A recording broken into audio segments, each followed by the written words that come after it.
talk about fighting Cthulhu things. Now, the first problem I faced in doing this seminar is that there are so many different types.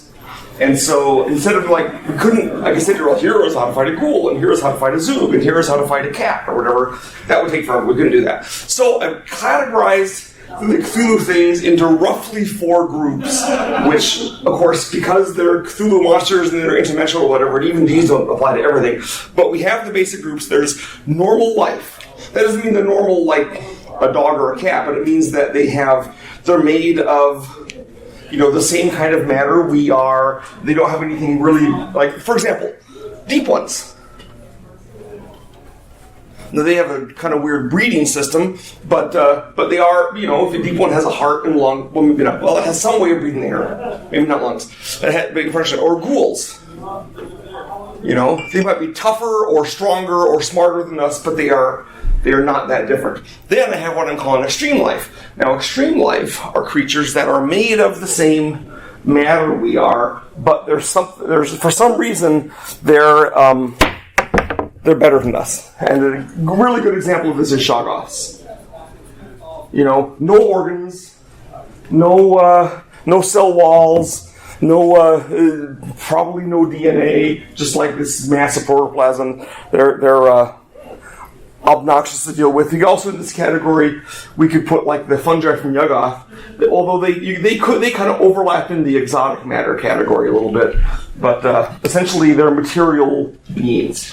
Then in the exotic matter category, creatures that are not made of matter, or matter not as we know it, we have the star spawn. And Cthulhu is a member of the species of the star spawn, which people who are not so up on the mythos as you guys often don't realize. They think there's one giant monster Cthulhu, but he's not. He's just one of a species. Now, he might be smarter or stronger or bigger, or maybe he got voted in. Who knows? Maybe he's in elected office. But he's in charge. He's their high priest. Okay, which Cthulhu, that's what Lovecraft calls him, the high priest of the star spawns. That begs the question. It doesn't actually beg the question using the properly. It asks the question, what's he the high priest of? And maybe it's best that we don't know. But we got the star spawn. We have the flying polyps, for example, which exterminated the dinosaurs, as we know, and the Ithians. So we got these. And then in the final category, which is things that are non-material in whole or in part, we have stuff like the color out of space,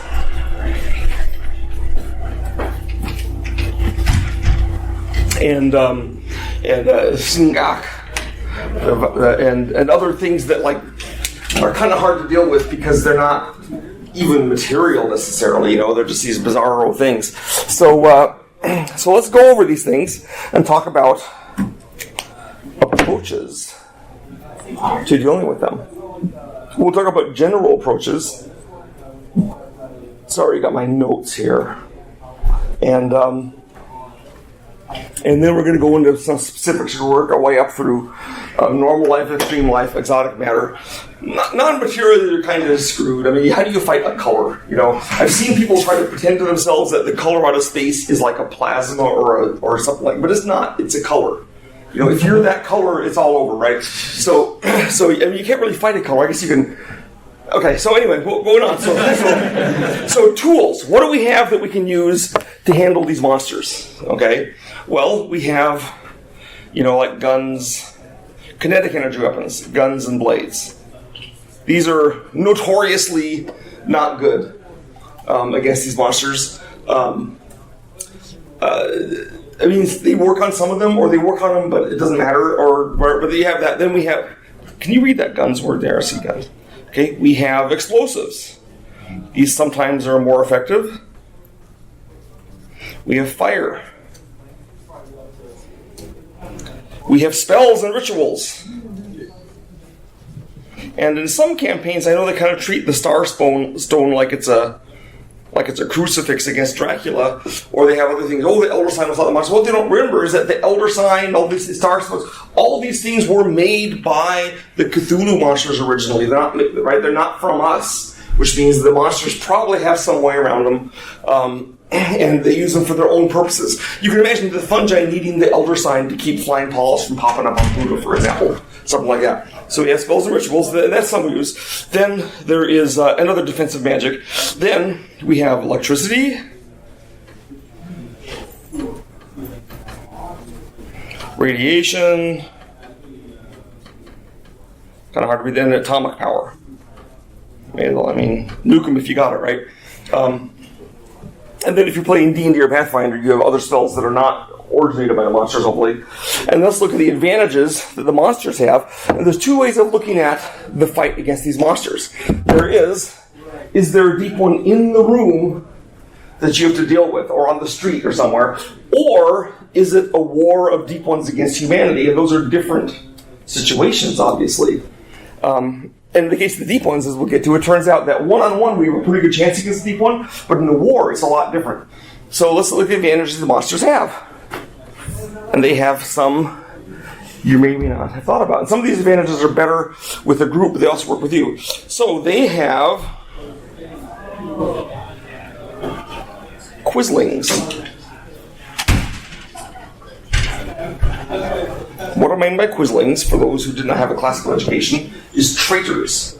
There are people who work for the ghouls who live among us. There are people who are going to turn into a deep one someday who live among us. There are cultists that love Cthulhu that live among us. There are a lot of these factions have human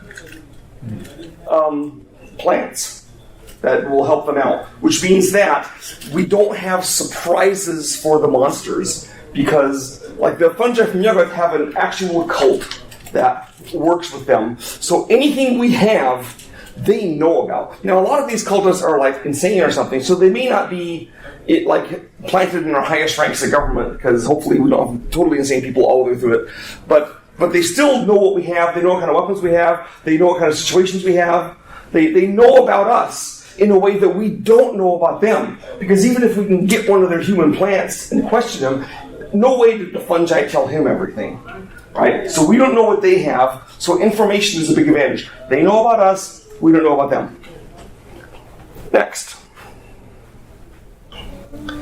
They have alien science. And of course, Lovecraft always considered his magic and rituals to be, in fact, alien science. You have the Dreams in the Witch House, where it's geometry. That is non-Euclidean geometry leading things through. There's others. So they have the alien science that we don't, that not only do we not have, but that we probably can't master, because you probably need to have a 300-pound brain or something to operate it, which is what the Yithians have. So we have the alien science. They have allies.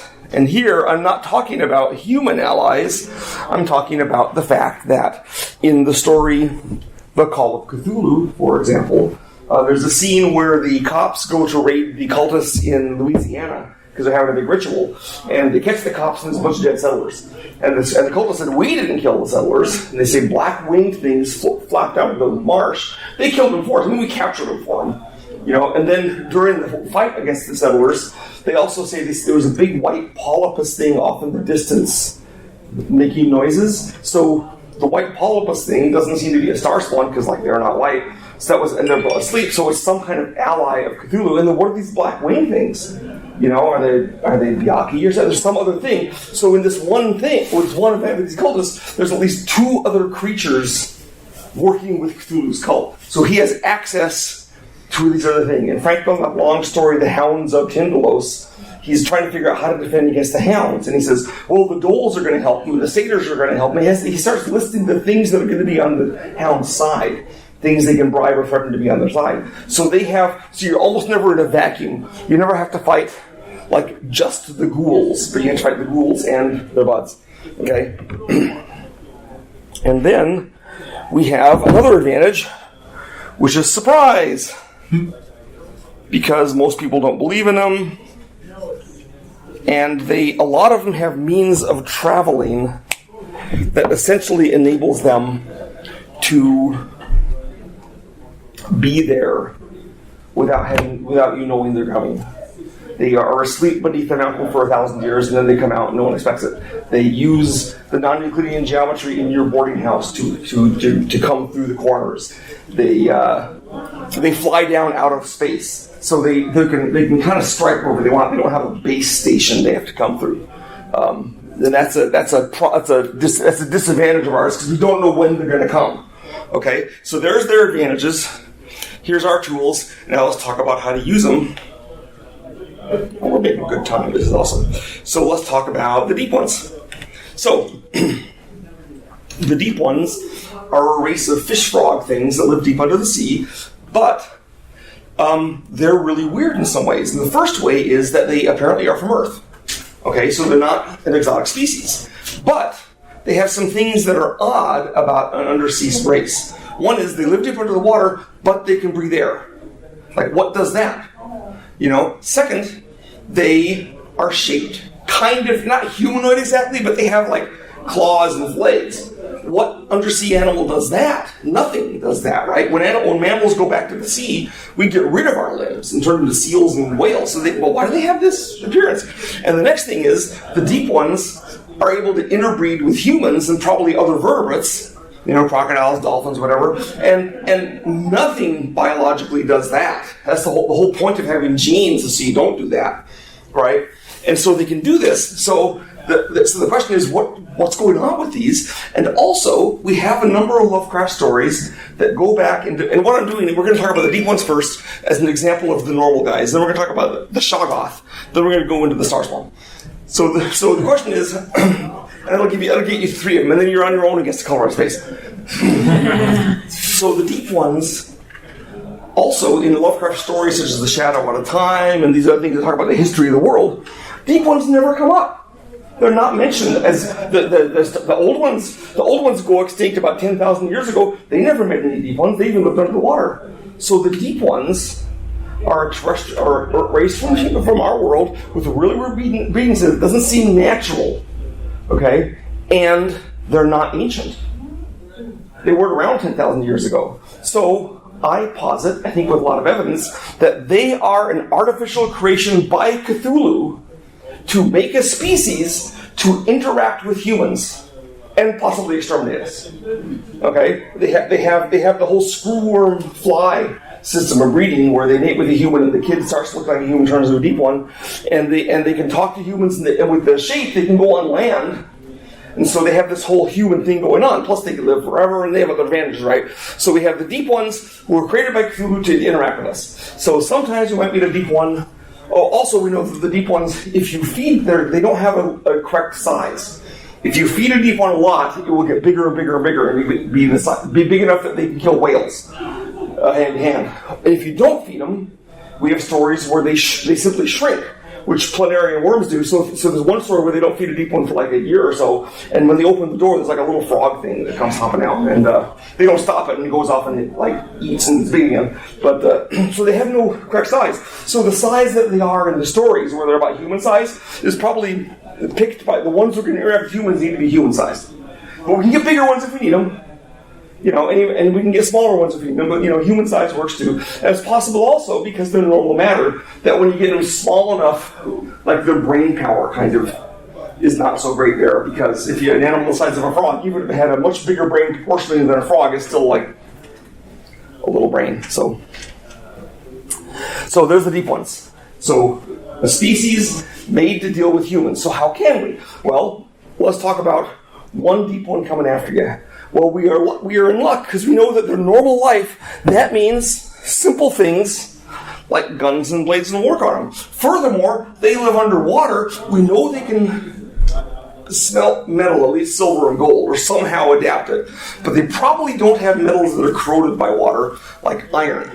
Okay? So they're limited on metal. It's tough to make fire or explosives, so they're probably mostly limited to hand-to-hand. Now, hand-to-hand, if you have a sword, a deep one only has claws and teeth, that's probably a pretty close fight. Maybe a deep one has the edge. He's big, he's strong, he's way smarter than you because he might be a couple hundred years old, and he knows all your moves because he used to be a dude like you or a girl, right? Who knows?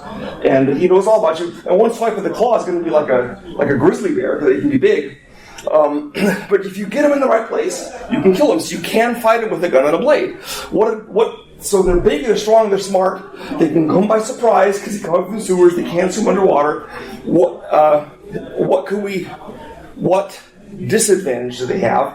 And in the case of the deep ones, the most obvious one is that a deep one is pretty clear that they cannot move as fast on land as we do. They're kind of described as like hopping or lumbering or shuffling, and so we can outrun them.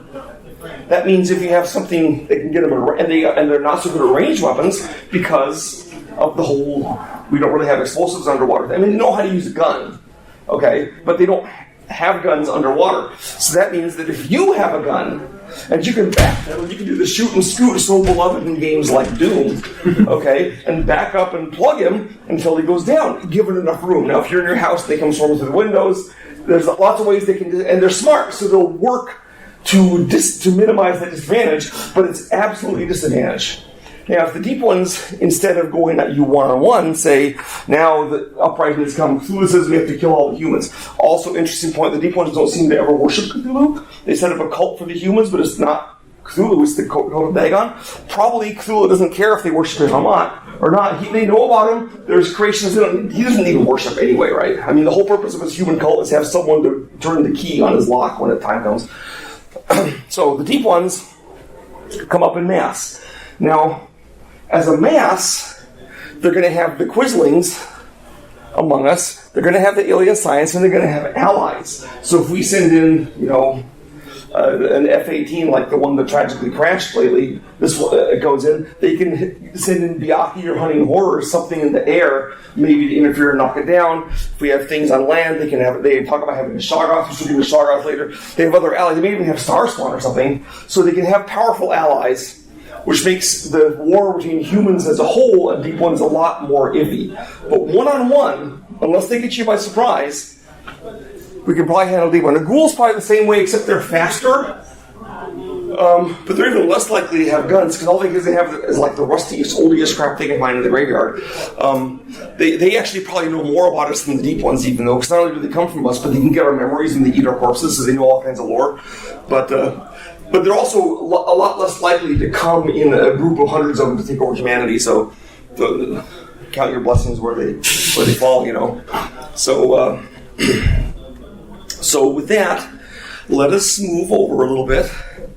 And I know I got to run through a bunch, but I'm trying to get as many monsters as I can. And 3 is the number, but 3 will do something. Let's talk about shoggoths. Protoplasm that can form any organ, anything it wants out of its mass. And they're big, and they violate the rules of blob monsters. If you want to see a movie and there's a blob monster, first thing you know about the blob monster is it's slow. Shoggoths aren't slow. They're really fast. Okay? In the Mouth of the Madness, the guy's moving along with the speed of a subway train. Now, okay, and they can probably go faster if you didn't have that stop any penguins along the way. So we got shoggoths, they're fast. Okay? Second about shoggoths, about the unusual, is that traditionally blob monsters are mindless. Shoggoths aren't mindless. They can read and write. They can talk. I mean, they don't talk English, but there's no reason you couldn't teach one to. Now, the old ones who created them think of them as semi-intelligent. But to be fair, the old ones probably think of us as semi-intelligent. Okay? Because the old ones are kind of in this category. They're normal life in a sense, but they're also like really powerful and tough and really smart. So they're kind of in that mid-range there. And they made the shoggoths as a genetically engineered super weapon.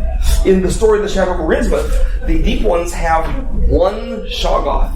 And they apparently think that with this one shoggoth, they can literally threaten the eastern seaboard. So shoggoths must be pretty mean. So let's think about it. So another thing about blob monsters is that they are supposed to be covered with acid. And you can play a shoggoth. A shoggoth can certainly create acid glands to cover it.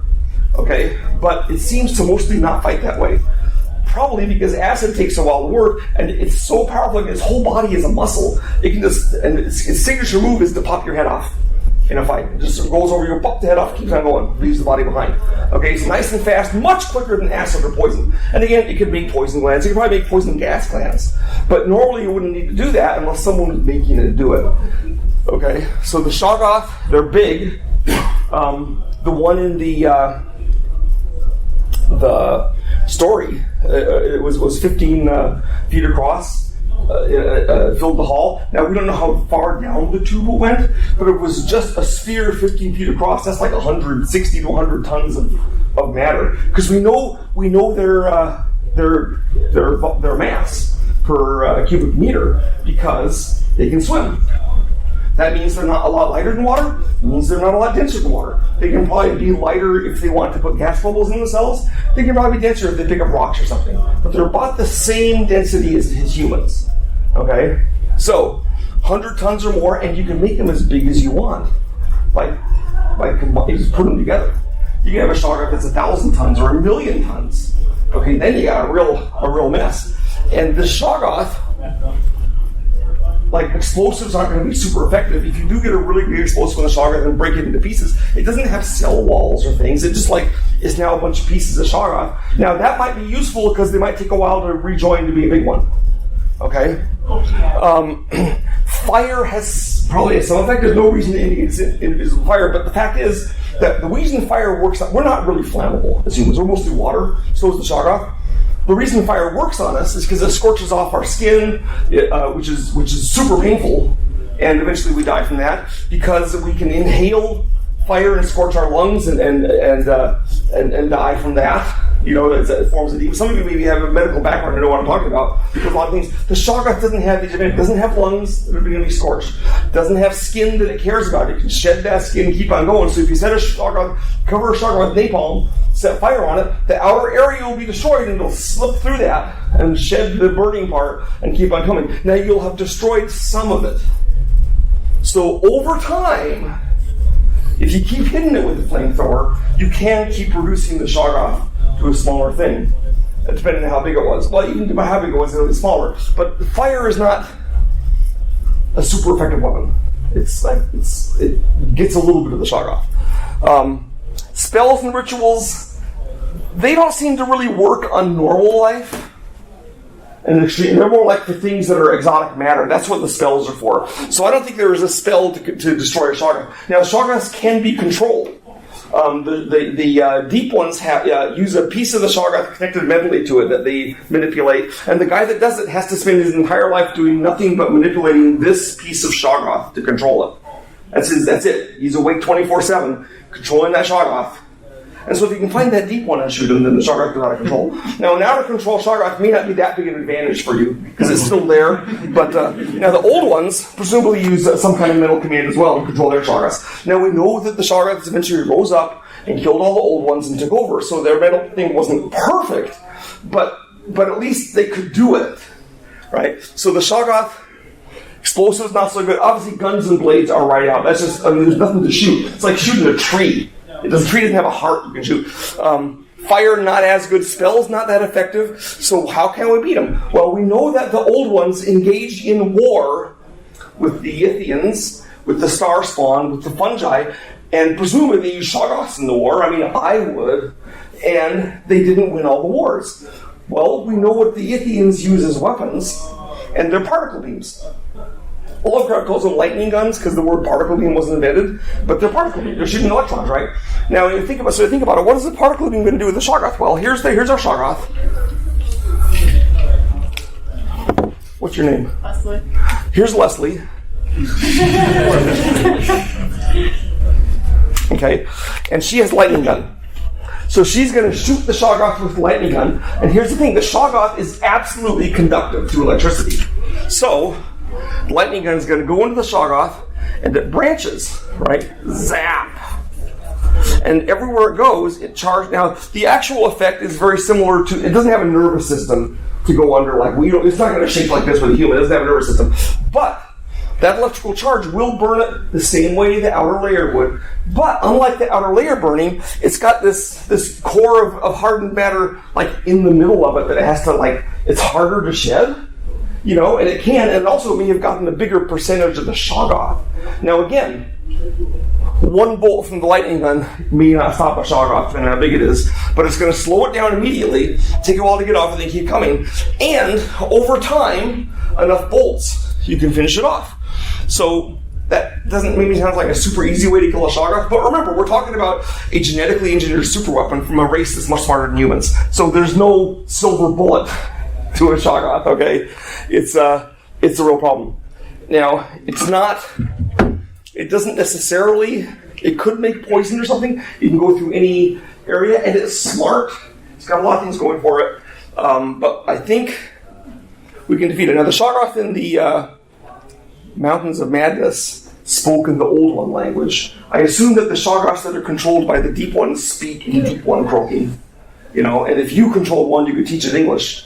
But I think having a conversation with the shoggoth is probably not going to be good for you in the long run. So, of course, then there's the problem we have with electricity, lightning guns, which is that we don't have any lightning guns, which makes that awkward.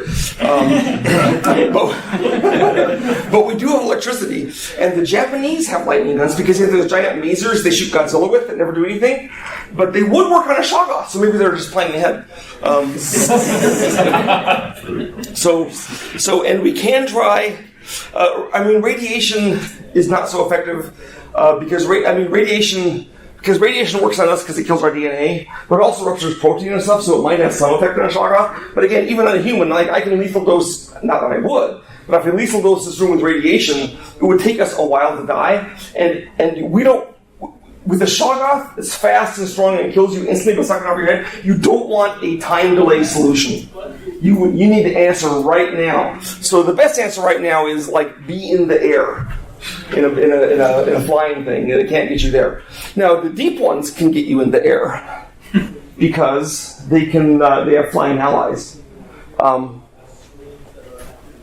as we know. But the shoggoth doesn't. So there's it. Now, if it's a whole attack by a bunch of shoggoths, then that's a different matter. Even a tank can't kill a shoggoth, right? It shoots a gut bullet thing into it. There's a bloop inside of it with the gun exposed. Then the shoggoth comes, it sucks off the turret. And tank turrets are not that hard to pop off, really, because they're just held in by gravity. It always really bugged me in the Hulk when the Hulk swings the tank around by its barrel. That would not work. The barrel would bend and break off the turret. You can't do that. A tank's not a solid piece of metal. It ruined the whole movie for me, but then they had the Hulk poodle, and that kind of redeemed it. So shoggoths. Now, let's go up to an exotic matter and talk about what Lovecraft says is that Cthulhu comes from a place where the natural laws are different. And we're like, well, what does he mean? Does that mean he doesn't affect gravity? That makes no sense. Even if he came from a place where natural laws are different, wouldn't our natural laws still kind of apply? If you came to a place where gravity didn't mean anything, but you came to Earth, wouldn't gravity apply to you? And so my interpretation of this is, and I could be wrong, is that what we're dealing with here is some kind of exotic matter. For example, there is matter which instead of electrons uses other electrons orbiting your thing. Or there's matter, for example, there's a kind of atom, I can't remember, maybe an onium, where instead of a neutron, a nucleus and electrons, you have an electron and a positron orbiting each other attracted. Okay? Now, they don't last very long in our part of the galaxy, but presumably if you were a being that did that, or maybe they are made partly out of superstrings. Okay? And you think of a lot of different ways you can be. These are not imaginary things. These are all things that exist that we hardly ever see any of. But if this is what Cthulhu is made of, we can't even conceive of what his abilities are. If you're a thing made of superstrings, maybe instead of moving, you just disappear here and appear there as you're going along. You're kind of creating yourself as you go. Maybe if he's made of oniums, he can literally change his mass as he moves. What if he's made of tachyons, things that go faster than light? Now, obviously, he's not necessarily going faster than light right now, but if he has them in his body, moving around, and he can control those, we know that the speed of a tachyon, if it works the way that our math says it might work, that the faster it goes, the more negative weight it has. But so maybe you can control how fast they go and control how much weight he has, so he can go down to zero or negative weight We also might explain how he flies. I mean, he's other ways of flying because he can just put all his mass to his wings. You know, he does shapeshift. He doesn't seem to shapeshift by just changing into a whole. He doesn't like imitate a building or a tree. He seems to shapeshift by changing the proportions that he has. Like, I want this tentacle to be a really long tentacle. And I have done a video, we'll talk about it briefly because you haven't seen it, about how big Cthulhu is. And this is based on the story they Call of Cthulhu. We have some indications of him. And there's two logical indications. One of them is that when he comes out of the underground thing, and let me just say here as a side thing, that we don't know for sure the thing that faces Johansson's party is Cthulhu. I mean, Johansson says it's Cthulhu, but what does he know? Well, Johansson is the guy reading that says it's Cthulhu. We don't know it's Cthulhu. Okay? It's a star spawn. Might be Cthulhu, but whatever it is, it's a star spawn. So it comes out and it snatches up 3 people in its claws. Okay? Well, that gives us a size for the humans to be, because the humans can't be the size of a Barbie doll to him, because he couldn't pick up 3 of them. Okay? We can't be the size of an ant to him, because then he wouldn't even pick him up, he'd just smear him across the pavement. You know, so we got to have a size where he can grab 3 of them easily in his hand. Okay? Next indication we have is that there's a boat, the Alert, which is sailing through the water, and Cthulhu's head, when he's swimming, comes up to the bowsprit. Okay? So we know that the crew of the Alert was killed in hand-to-hand combat by the crew of Johansson's boat, and that the Alert had 4 cannons. Now, Johansson's boat had 11 people on it, so I doubt there was many more than 20 guys on the motor yacht, on the Alert.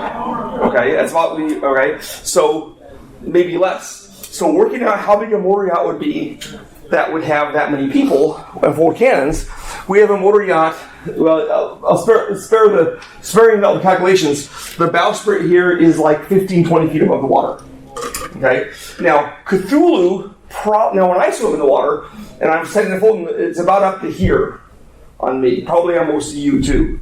Now, we don't float the same way Cthulhu was, because we have a big hollow place in here full of air that makes us bob up more vertically. He doesn't have any lungs. He's probably, but say he's bobbing up like we are, and that means that this much of him is about 12, 15 feet. So if you do the math, and this is really useful for your games, by the way, it works out that this means that Cthulhu is in the range where a human to the being in the story Call of Cthulhu would be just almost exactly the size of a 28mm scale figure. Okay, which I was really pleased with. And that means when you're playing a game and the star spawn comes, you can say, "See me? I'm as big as Cthulhu is to your guys. Now shoot me with your sniper rifle." Yeah. Okay? Throw that hand grenade, dude. Okay? And that's the size. Now, Cthulhu, there might be star spawns that are bigger. And remember, Cthulhu is the high priest. He doesn't have to be the biggest. He just has to be the elected official. You know, or whatever it is that however they pick their high priest, you know, or the father of them all or something. There could be star spawns a million times bigger. Plus, we know there's millions of star spawns. So Cthulhu's that big. So we have the same native exotic matter that can fly, that doesn't communicate verbally. We communicate through dream images, which means, as another interesting aside, that the word Cthulhu isn't his name. He would indicate who he is with the dream image. He created this word for us to use to describe him. And in doing so, he made it a word that we can't pronounce. That was by intent. He's trying to make a point, I think. So, he communicates dreams, and these dreams we know can when he's asleep under they can affect sensitive people, which I'm going to say everyone here is probably sensitive. But when he's up and alert, he's broadcasting on high. And in fact, has anyone seen this short film? It's about 50 minutes long, AM 1200. Highly recommended. It's got a very Lovecraftian monster in it, and it's about AM radio in the modern age. And one line of the thing is, "We broadcast and it received. Now it broadcasts and we receive." So he's broadcasting, and this broadcasting, I'm not saying he's giving us commands, but imagine that some of us are probably able to handle it. Some of us are probably paralyzed with fear or go insane, and some of us probably become homicidally insane. So say one's coming to Indianapolis. Say one wakes up in the nearest body of water. It comes out. So first thing that happens is he starts broadcasting.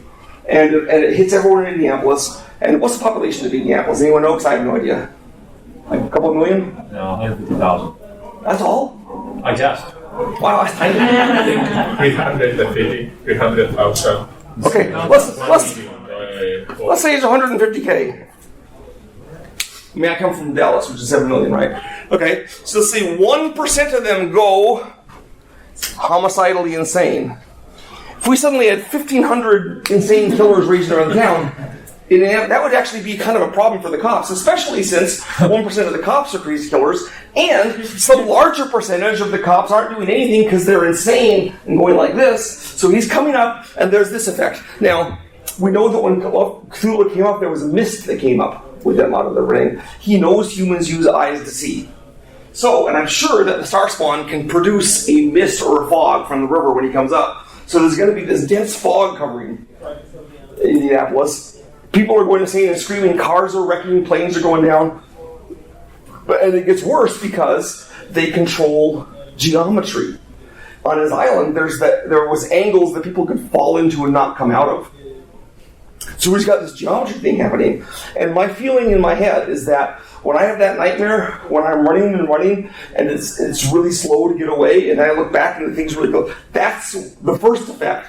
Is that, and it's actually is the thing where it's shorter for him to get to you than for you to get away from him. Okay.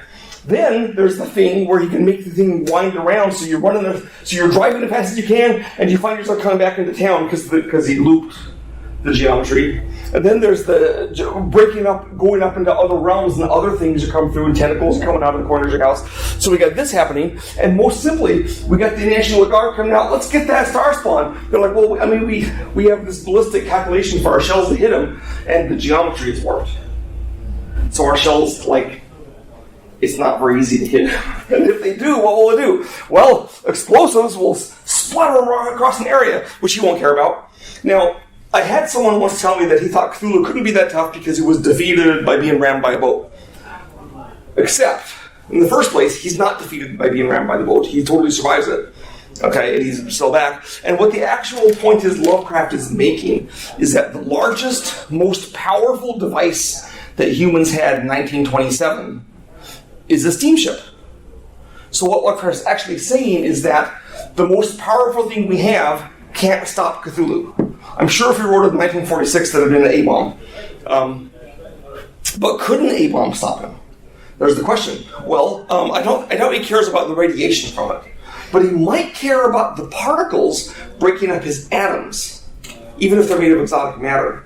And so in this respect, I think probably the most useful kind of bomb to use on him is probably a neutron bomb. Because the way neutron bombs work is they're actually really tiny A-bombs, so small that the blast is tinier than the neutron flux. Okay? That's why they're better for preserving. So you have little tiny, 0.1 kiloton bombs, and then we'll only knock out the Crown Plaza, and then the neutrons go out and kill all the people. Well, those neutrons are going to break up his atoms, so enough of them should hurt him. But of course, we don't have neutron bombs because Jimmy Carter and stuff. But maybe if we knew the Starspawn were coming, we start building again. We know it's possible to fight and defeat Starspawn because the old ones, who are made of normal matter like us, fought and defeated them. So they aren't unstoppable, but they're really hard.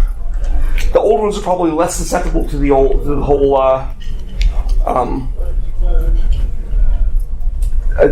mental telepathy thing than we are. They have a 5-lobe brain, probably had an effect. They probably understood the geometry ramifications. Their cannons, if they had them, would probably be able to hit them. So that's the Starspawn. The Starspawn is really a problem for an army. Now, if we, in our Call of Cthulhu or D&D campaign, what's the time there? 22. 22. We got 10 minutes. So if we are in our world trying to work with to get into Starspawn, the best way to do it is probably not attack them directly.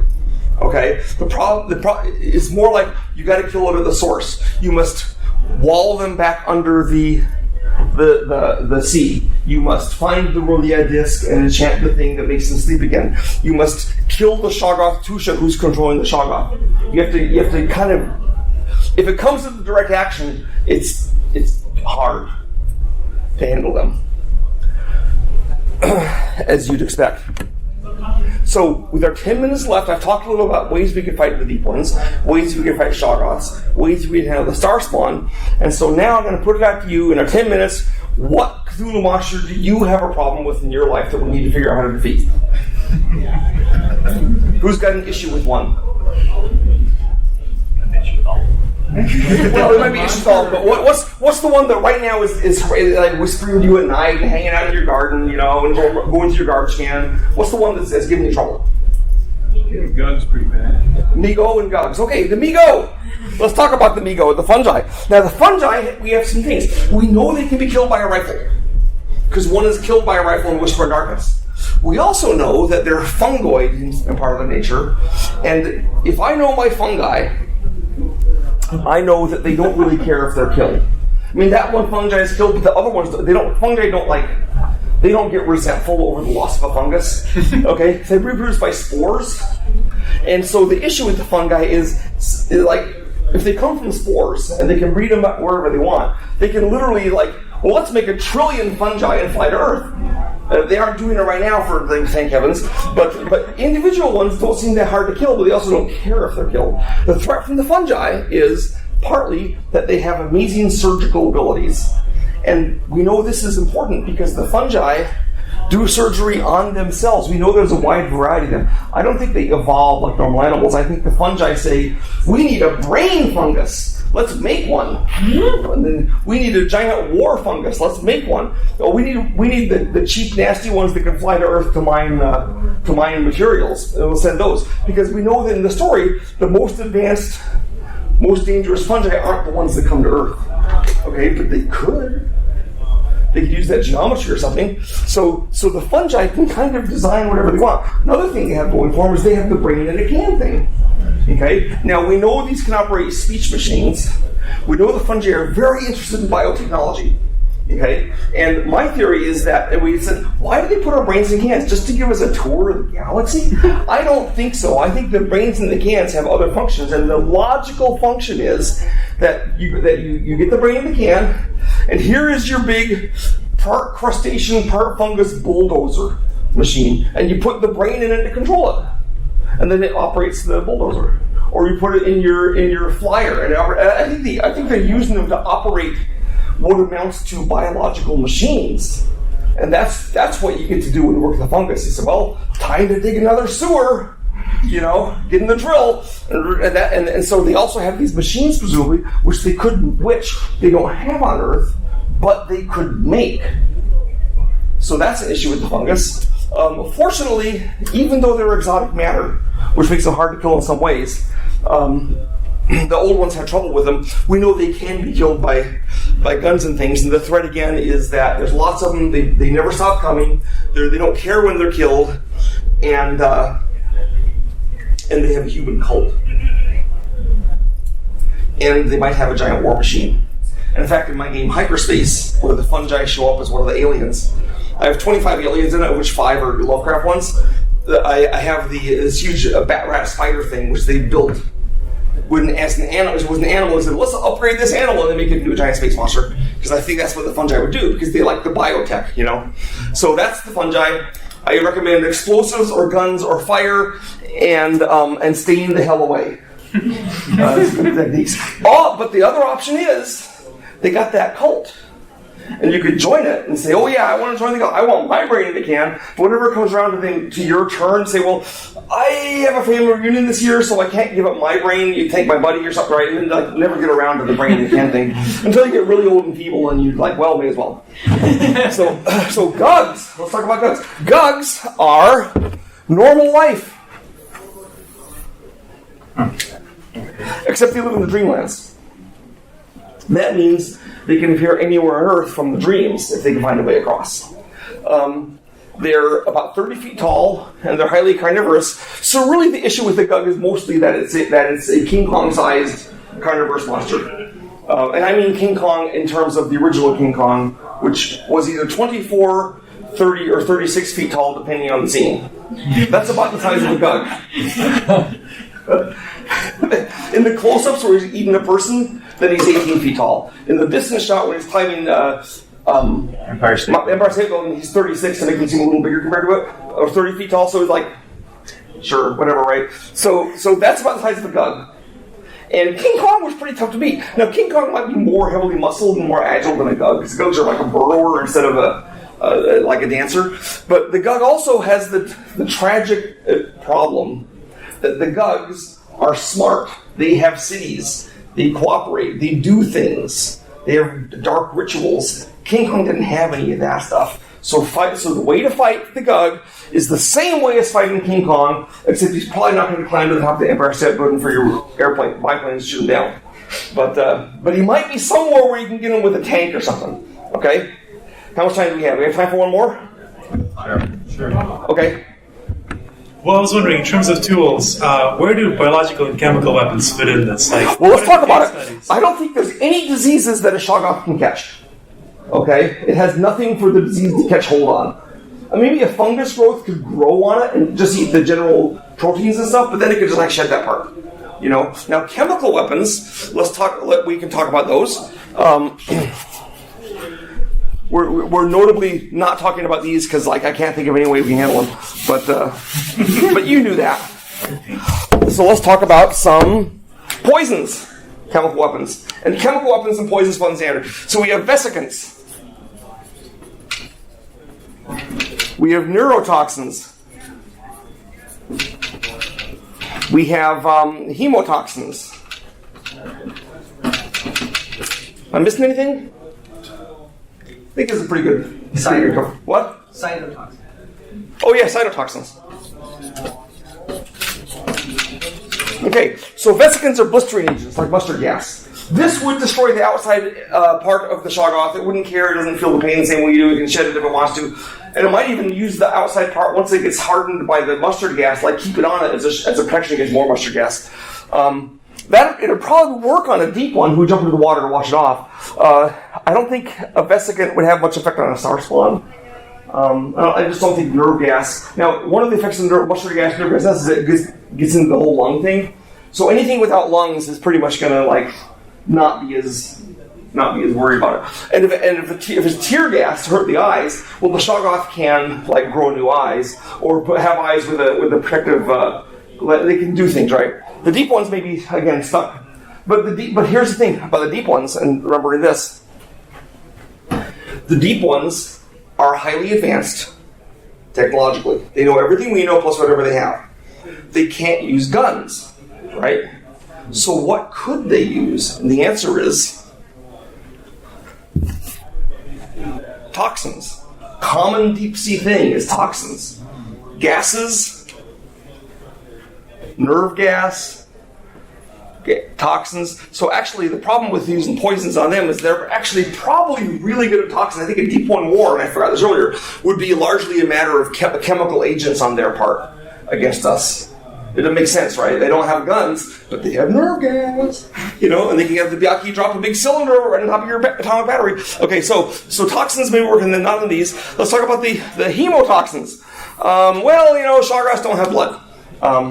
So that's not so good. Deep ones have blood. Might have something on them. Old ones kind of have blood. It might work on them, but I'm not sure. Okay. But they can also fly through space, so I'm not sure they have to breathe. The fungi, I don't think is going to be affected by any of these. Neurotoxins. Now, a fungicide might work on a fungus.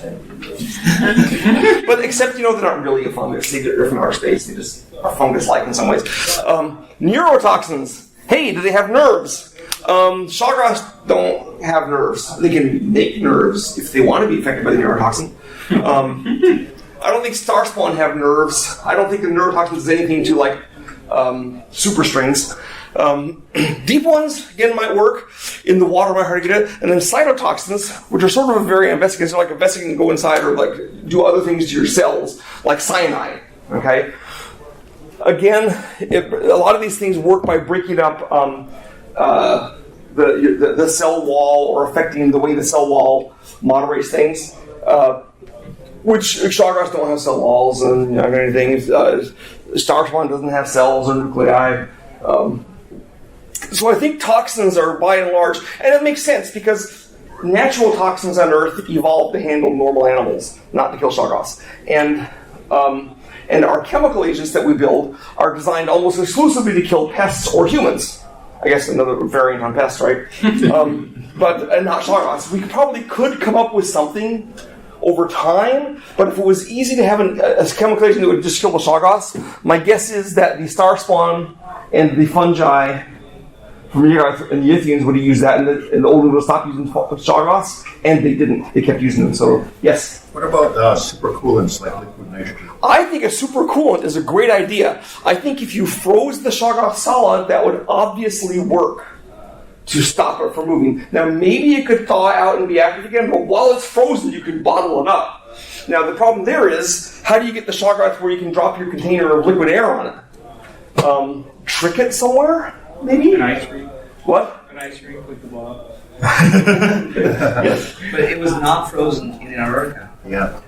So how? Well, yes, that's true. So shoggoths probably have plenty of antifreeze. The shoggoth lived in a place where it was below zero and had no problem as it's swimming around in the Antarctica. But I think if you got it down to if you had liquid air, that would probably have some effect. But it's not really that subject. It's not as subject to cold as the blob because it lived in Antarctica under the ice, where it's probably 50 to 75 degrees below zero. So the shoggoth is pretty resistant to cold. The starspawn is able to fly through space where technically it is not cold. It has no temperature. But my guess is that temperatures aren't going to be an issue for him. Maybe if you got it hot enough to nuclear furnace heat, dropping the starspawn into the sun might not be good for it. Certainly that would kill a starspawn.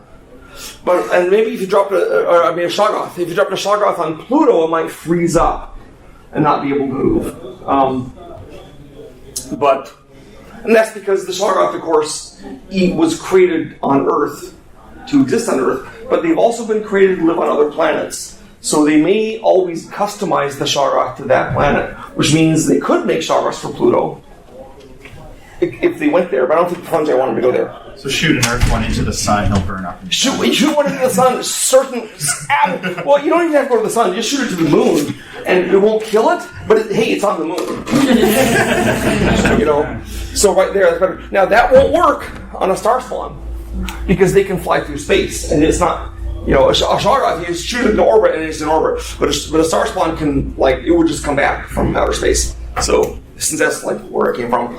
Now, we know the starspawn are said to plunge from planet to planet. Probably that's an indication. It's not just flying, going faster than light. I think plunging sounds like going through that geometry thing to get there instantly. Kind of like in the game Cthulhu Wars, he emerges anywhere on the map.